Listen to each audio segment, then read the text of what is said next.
Why in the morning, family? Yes, we carry on with your fix of edutainment today on this particular Wednesday, Quiz Wednesday, my favorite day. You already know I go by the name of Barry Moses, or it's Barry Mo on every social media platform. We always invite your views, your comments, and your questions through our SMS line, which is 22162. Good things happen when you slide in there. As you can see on our screen, the SMSs are already streaming. I can't wait to read them and just interact with you. So for now, this is a little bit ironic. We are doing this for the queens, but it's two kings on set, and the other king, you know, the first king, the other king is from DKT, is the digital marketing manager, and DKT is a non-profit organization that deals with family planning and HIV prevention. And today's topic is health check, just to focus on how these factors that I mentioned earlier affect the youth. And I'll let the guest introduce himself. Without much further ado, my name is Douglas. I am the digital marketing manager for DKT International. Yes. All right, karibu sana, Douglas. Thank you so much. All Glad right, to be so here. DKT is an acronym. Yes. Yes, we'll start with, with the name. Yes. Yes, the name. Well, it's a mix of different words. It means Deep Kumar Tyagi. Sounds like somebody's name. Well, I'd say that, but it's definitely a mix of even different languages. All right. Yeah. Which means you guys are world over now. Yes, worldwide. yes. We're in 24 countries. We're serving about 63% of the world's population, and we're definitely looking to grow that even bigger. I mean, when it comes to especially affordable contraception and all that, and trying to bring AIDS rate down, maternal births down, we're really trying to spread all over to all the places affected and just see what we can do. What we can. How many countries in Africa? In Africa, in Africa it's a bit different because we have like Kenya, DKT Kenya, which serves Kenya and Uganda. Like that's DKT East Africa, but DKT also Tanzania. There's one in Tanzania which is specific for Tanzania. We also have a DKT which serves the francophone countries. We have Ghana as well, which serves sort of the West African area. So what we do is we don't focus on countries as much. What we do is we look at what reach do we have. As a unit, because again, like I said, we're all over. We're in the Philippines, Asia, and all those. But we try and just every unit serves as its own and see how far you can reach. How far you can reach out. All right. So the bio of the organization says family planning and HIV prevention through social marketing. Yes. You're the digital marketing guru. What does this mean? Social marketing is actually quite a bit different from digital marketing. Social marketing involves a lot of outreach. It involves a lot of one-on-one sort of approach to the entire idea. So what we do is we have many programs under us, whether it's education programs. We just try and be in every scenario that requires us to be in that will actually help us achieve our goals at the end of the day. Yeah. All right. So we'll get into the statistics a little bit. I'll push you on the spot with a few questions if you don't mind. All right. So we were having a conversation and you told me the sexual debut for lack of better words. Yes. All right. And for Kenyan girls, it's like 10 years. Yes. And mostly this happens, this is like done by people who are close to these girls. Yes. Which is a really sad story. Yeah. All right. You guys are promoting contraception and HIV prevention. Yeah. At what age do you think we should introduce contraceptives to the lives of these girls just to better their futures? Okay. First off, I'd like to just say where we've reached at this point, it's impossible to just sweep things under the rug. Just because we assume people are not having sex doesn't mean they're not having sex. It's more of we need to talk about it at any age. If you feel your kid is sort of in that position, it is your job to educate them. It is a job also of the schools. It's the job of every stakeholder. So if you find, like in this case where you're finding 10-year-olds are having sex, and you'll find that most of the time it's even the adults around them are the ones responsible. So it becomes a matter of who should take up the mantle of who should we teach. And my answer to that is everyone And everyone should know about how to protect themselves. From the parents to the kid. From the parents to the kid. It's sort of like you touch fire, you get burned. All right. It's that kind of scenario. So gone are the days when we tell kids we should let them know knowledge is power now. Yes, definitely. I mean, because somebody is going to lie to them out there. Somebody is going to do it, and if someone is gonna sort of teach them about that, it's better coming from the parent. It's better coming from home, from the parent, or the teacher who has the responsibility for impacting education on this kid. All right, I think my producer blessed us with some statistics over here on the screen. Yep. People living with HIV/AIDS in South Africa, like we have like 7 million. Nigeria, we have 3 million. India, I'm looking for Kenya. Kenya is number 5, with like 1.6 million. All right. When we compare with say the 90s, do you think the number has gone down or gone up?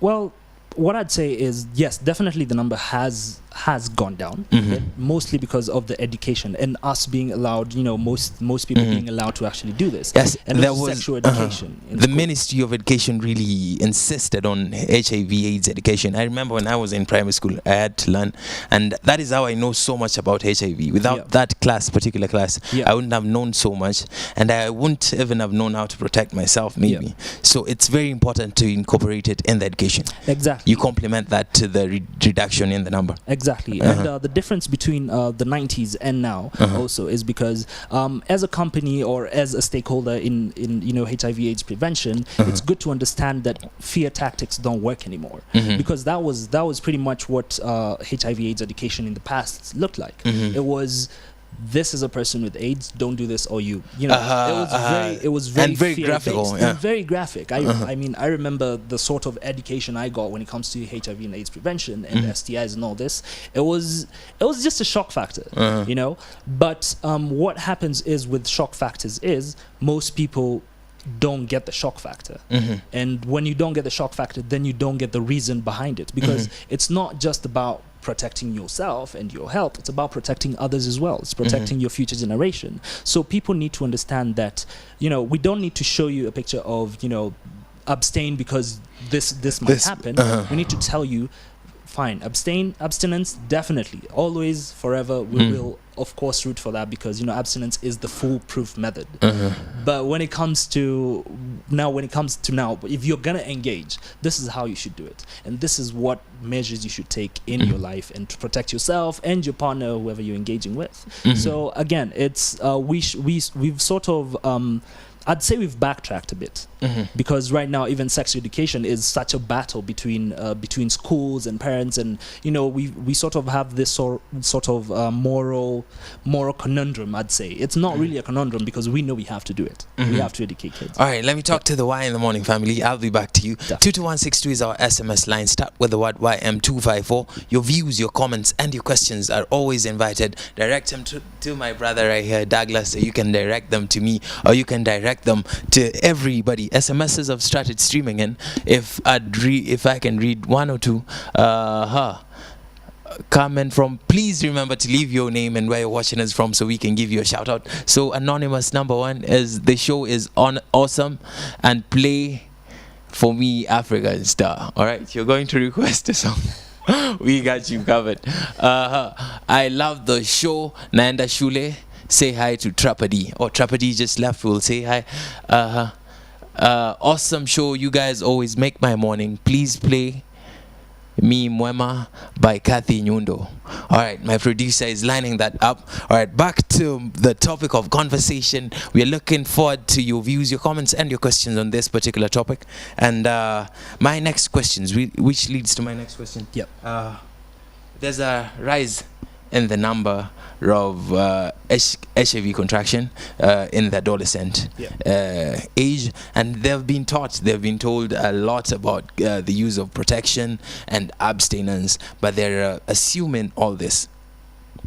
Why do you think they're assuming all this that they're being told, and what is the next step? What other ways can we use to prevent the spread of HIV within this age group? Like I said, there's a huge sort of and early rather, like we said, the sexual debut for kids is 10 years old. Kids as young as 10 years old. For girls especially. Yeah, for girls especially. And then you're finding most women in that category are getting pregnant by the age of 14 or 15. So at the end of the day, it becomes a question of who should be responsible for this. And my answer to that is, again, everyone. But the biggest part that we have to play is, by us teaching the kids can teach each other. Because again, the problem is there's always one person who knows more than the other. And that person is likely to take advantage of that situation, which is what we're trying to avoid. We're trying to make everyone knowledge. We're trying to equip everyone with the knowledge, so that when you're out there, when someone tells you this, you know that's a lie. This is the social marketing part. This is a social marketing bit. All right. Yeah. A friend of mine had an argument. I think it was kind of valid. He said, now that we have, you can test yourself for HIV. Yeah? Why not keep the kits in your house? And then before you have an interaction with someone, just test the both of you. Do you think this is a viable way of preventing this? It is a viable. Like, we will always advise people, but just get tested. When you get infected, it takes a while before you can be tested positive. It does take a while, which is why also another reason is you should always make it a routine. If you're sexually active, get tested. Pick a period. Say every 3 months I will get tested. Every 3 months I will get tested. And that is something you should do. But again, I have to emphasize, the getting sort of tested for that, there's more to it than just the blood, you're negative, you're positive, go home, cool, bounce, there's much more to it. There's a lot of counseling involved in it, which is why we always say, if you can make it to a VCT center, please do. Because in a scenario where, let's say, God forbid, you're positive, then there's sort of some steps to follow. You need to learn and to understand, and the counseling really helps, just to put you in the right frame of mind to actually proceed with your life. All right. Yeah. Talking about social marketing, so many people are not even looking at billboards nowadays. Yes. When you're in a car, you're scrolling down your phone. You're either on Facebook or Instagram. All right. What's your presence online? And how are you exploiting this? Yes, we are very, very big on online. Online is one of our biggest platforms, because online we have the ability to speak to these people directly, and we have the ability to say anything we want. I'll give you an example. We had a billboard pull down, and yes, I was heading to. You were heading to that. Okay. Sorry, I jumped the gun. but tell us about it. So we had the billboard brought down. Apparently, it was immoral, but there was nothing immoral about it. It was just that we were straight real things that are happening. It's real things that are happening. You're having sex, protect yourself. There's a very thin line between covering yourself and assuming things are not happening, and morality. Exactly. So where is the line? Well, sadly, the line is very, very blurred, I'd say, in this country. And the reason I say this is because if you look at the billboard, there was nothing immoral about it. It's advertising. If you're going to get someone's attention, get their attention first. That's the first thing, right? If I look at a billboard and there's nothing attracting me to it, I will not think twice, which means I will not get the message at all. But if I followed, the basic sort of structure which most people want to follow when it comes to conforming. If you conform, no one will get your message, and then it becomes a whole cycle of, if anything happens after that, if people are not protected, if we do not meet our target of lowering that HIV/AIDS, we'll look back and say, oh, it's because we weren't talking right. It's because no one was listening. But we know the reason people are not listening. Do you think the older generation doesn't understand this new generation? That's the problem. That is where the problem starts. I wouldn't say they don't understand. I'd say they understand and they're afraid. It's more a fear thing, because and I get it. As a mother, as a father, you really do not want your kid exposed to all these things, about sex. That's why they're banning music left, right, and center and all this. But the truth is, as much as your fear is there, it's not gonna stop it from happening. That's a valid point. Yeah, exactly. If you put a kid in a bubble for the rest of their life, the moment that bubble pops, that kid is gonna, it's gonna be a problem. So why not be the one to take responsibility and say, yes, I know I can inform my kid, I know he's out there, and I know they're experiencing this, so at least let me do my part. And let them because in Kenya, most people are good people right off the bat, right? I mean, we cannot assume that everyone is a bad person. Like, if you let them go, if you let them off their leash, they will go and they will burn the world down, which is not true. People, the young people especially, are very critical. They think. And we cannot take that away from them. We cannot say that they're not going to. It's not something you can turn off using a remote control. Yeah. Exactly. So what we can do right now is support each other and let each other learn. Because learning is, if we don't learn, if we stay in a bubble, all of us, if we built a wall around Kenya, then we're lost for the rest of the time. Right. Yeah. We're messed up. Oh, one of our viewers needs some help. I know you're not a doctor, but all right, it's a viewer, so we're always nice to the viewers. The viewer is asking, how long does it take for someone to notice the symptoms after contracting HIV? Well, this is it varies a lot because, of course, factors immunity and all that, which is why, again, I emphasize on the need to constantly get tested. And as well, before anything else, always protect yourself. Get yourself a pack of Kiss condoms, Fiesta condoms, whichever. Just stay protected and always check on your health, just like a routine dental checkup. Make it sure, like an AIDS checkup, an STI checkup. Just make it routine. All right. Yeah. Talking about the new infections, Kenya stands at number 4 according to the statistics. Yeah. Yes. Statistics of opinion. Yeah. So, do you think it's something to be worried about? It is something to be worried about. South Africa at number 1, Nigeria at number 2, India at number 3, then Kenya. Yeah. I mean, if you look at those figures, you can see Kenya is in the top 6 of the high burden areas when it comes to HIV. I mean, we're talking out of a total of 54 countries, right?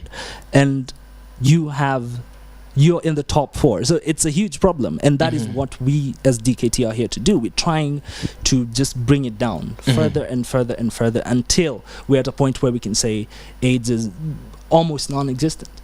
Because that's what has to happen. I mean, in most other countries, that's what they do.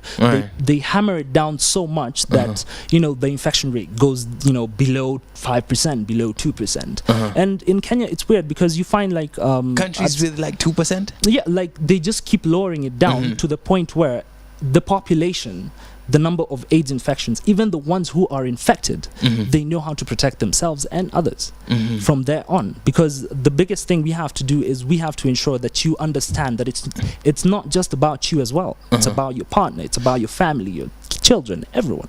And all roads lead to the top of the tree. The keyword is education. Exactly. And most people assume AIDS is just about sex. This is there's countless other ways to get infected, right? But if we don't deal with the one main thing we know already, I mean, right now we already know if you ask most teenagers, they know if you cut yourself or you come into contact with blood, you need to get checked. They know that. So why can't we not do the same with sex and condoms, right? Why act like sex does not exist? Sex is not okay. A knife exists. A knife exists. Blood exists. But sex, no, it does not exist. I like your average. 22162 is our SMS line. Start with the YM254. Don't forget to leave your name and where you're watching us from. Your views, your comments, and your questions are always invited. And I see they keep streaming in. All right, as DKT, what are your plans for the future in terms of curbing all this? One of the core values especially of DKT is affordability, first of all, and availability, because we understand that some people may want to protect themselves. They're not in a position to, whether it's financial problems, whether it's availability, maybe they're in a place where. So DKT's main approach to this is to get into all these crevices that are normally hidden from the world. I'll give you an example of Western Kenya, right? Western Kenya, I think, is one of the leading most new infections. We get the most new infections of HIV in Western Kenya. We have a place like Kisii, which is about 23% of new infections. They contribute to 23% of new infections in Kenya. Kisii County. Exactly. We have places like Homa Bay. We have upwards of 19% contributing to the new infections in Kenya. So our point as DKT is to get to these places. And we are very understand the root of the problem. Understand the root of the problem and see what we can do to fix it. Is it education? Is it actually dumping huge supplies of condoms there? Because we just need to understand the root cause of the problem. We're very big on research. Is culture the root of the problem sometimes? Yes, but it's culture in the way of, again, we are burying our heads in the sand and assuming kids are not having sex. And you'll find the same, it correlates, because you find the places with high new infection rates, you also find that you're also getting kids who are getting pregnant at early ages. You're also finding more cases of illegal abortions. So we find the root cause of the problem, we are able to address a wide variety of other problems which come in. Yeah. All right, talking about early pregnancies and abortions, there are like 464,000 abortions in Kenya every year. Those are the documented ones. The documented ones, yes. So what happens with documented ones is they're the minority. Most people who go for abortions, there's stigma around it, first of all. And most of the time, it's not out of a choice of, I don't want this baby. So we are looking at a total that is like 3 times this. Yes. Very, very big number. But the problem with those ones is that they're illegal abortions. And the illegal abortions is backdoor abortions. What most of them will also lead to is death of the mother and the child. So essentially what we're doing is, as DKT is, we're trying to find that root cause which can stop all this. I mean, we don't have to lose kids every time due to illegal abortions. We do not really want to do that. But all these illegal abortions start with unprotected intercourse. Sex, yeah. And that's because we're not talking about sex with our peers, with our parents. We're just not doing it in Kenya. And I feel it is time that we actually did. It's time we said, okay, they're gonna have sex. Let's talk about it. Let's be open about it. All right. Yeah. And when you talk about unwanted pregnancies, it's very hard to preach protected sex to these people, only that. So you also have to bring in other forms of contraceptives, right? All right. So tell me some of these contraceptives, other forms of contraceptives, and how you get to reach these people. Yes. So the forms of contraception we have our Lydia brand.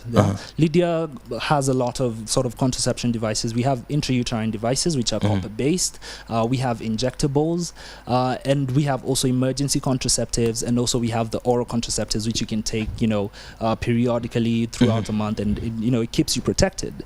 And at the end of the day, what we do is we try and get this at a very affordable price for people, so that it's readily accessible to everyone. I remember there's a story of a woman who said for her child, and this is why I always say it's important to talk about with your child. At the age of 12, her child got her first baby, right? And after that, the mom was like, okay, fine, it's cool, keep the baby and all that, and they kept the baby. But something was happening, and this mother was feeling that it will happen again. And it's just a child. She just went back to school, so they had a heart-to-heart and said, at least let us put you on contraception then. If you can't protect yourself, let's do it here. So they got the girl injected, and the girl was okay. And people might say this sort of encourages people to have sex more, but it doesn't. All it does is it's about knowing the situation you're in and not burying your head in the sand about it, being open about it, and knowing this is what I have to do to protect my child, this is what I have to do, and doing it. That's as simple as it is. So once you probably inject the child with a form of contraceptive, it's upon you also to teach this kid exactly the next step. If you're gonna have sex, use a condom, because again, contraception does not protect you from STIs. Right? You have to use a condom. That's the only way to protect. But the biggest way also, abstinence, of course. If you're not gonna abstain, use a condom. Straight. All right. And there's there's feedback on our SMS line. This is a hot topic, my brother. Yes, I can see. And our Twitter is going on fire as well. All right. Yes. I think I'll need to stand for this. So on our Twitter, which is Y254 channel, your feedback is also invited. Your views, your comments, and your questions. And I'll head straight to our first one. Prince Biwat says, hiyo spoken word imeweza kuweza. This is the kind of people wanaweza kupasha hadi ushangae. All right. Thank you for that.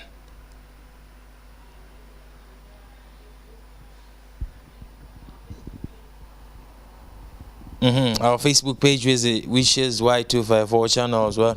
Comments are coming in. Thank you for the comments. Keep them coming.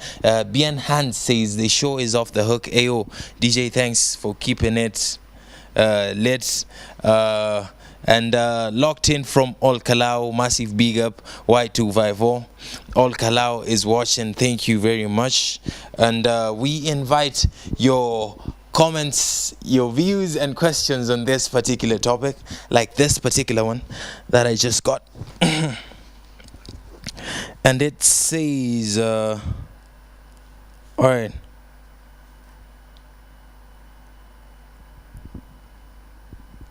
Oh, this is not in relation to this topic. They keep requesting for music. Oh, but as we carry on, yeah, I'll encourage you to send text to 22162. That is our SMS line. Start with the word YM254. And if you're a queen out there, this one is especially for you. If you have anything to share with us, keep it coming. All right. Our topic is youth HIV and contraceptives. And talking about contraceptives, it is claimed that the after pills are really dangerous to the ladies. The wrong use of after pills, because again, what happens is after pills are not something like emergency contraceptives are not something for you to keep.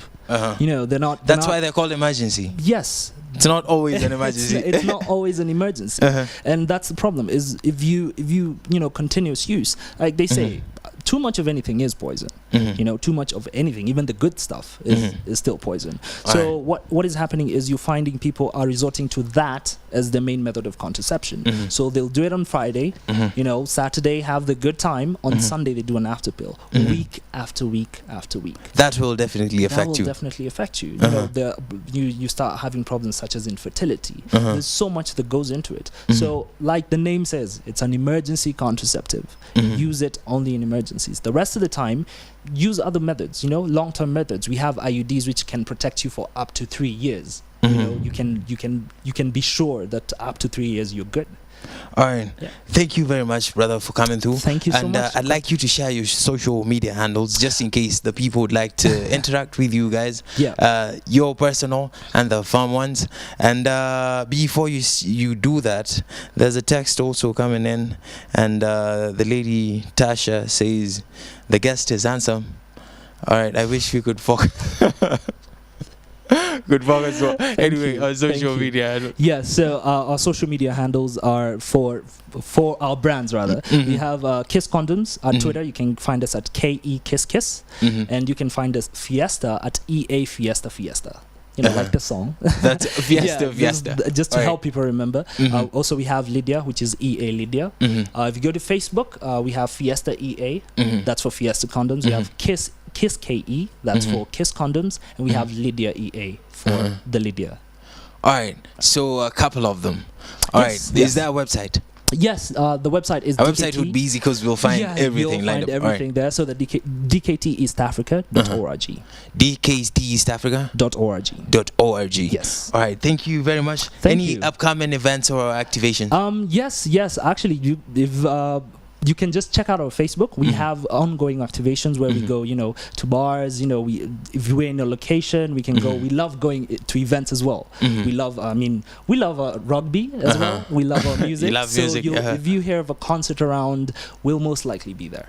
All right. Yes. Fashion events as well. Fashion events, any kind of event, because besides us venturing into protection, we understand that we are we are part of a culture, you know, and to be part of a culture, you have to be in the culture. That's a very good way of approaching it. Exactly. So that the people can understand you. The people can understand, because when we get in as peers, it's easier to talk about things. We are able to change the culture of opening up an entire way. And Nairobi is unapologetically split into the up market and the low market. Yes. All right. Do you cut into both of the markets? We cut into both markets. We have Kiss condoms, which is a more, you know, affordable range, and then we have Fiesta, which is a more premium range. But at the same time, these are both brands anyone can afford. I mean, Fiesta, which drank it as a proper premium condom, cost 100 shillings, and then we have Kiss condoms you can get for that's 50, a subsidized price. Exactly. Very subsidized, about by half for each. Right. And it's all about availability, like I said. All right. Yeah. Thank you very much for coming through. Thank Keep you so doing much. what you're doing. Thank you so much for for the society. We hope to get to the 0% infection rate in the country. Yes, it's definitely our goal. All right. Yes, This has thank been you so another much. segment of health, the youth health, and today's focus was on family planning and HIV prevention, courtesy of DKT International. I go by the name of Barry Moses, or it's Barry Mon every social media platform. Please remember 22162 is our SMS line. Start with the word YM254. Don't forget to leave your name and where you're watching us from for anything that you need. Yes, Kalami, Val, and Hilda with Ethi will be back with some more of Y in the Morning, so don't go nowhere.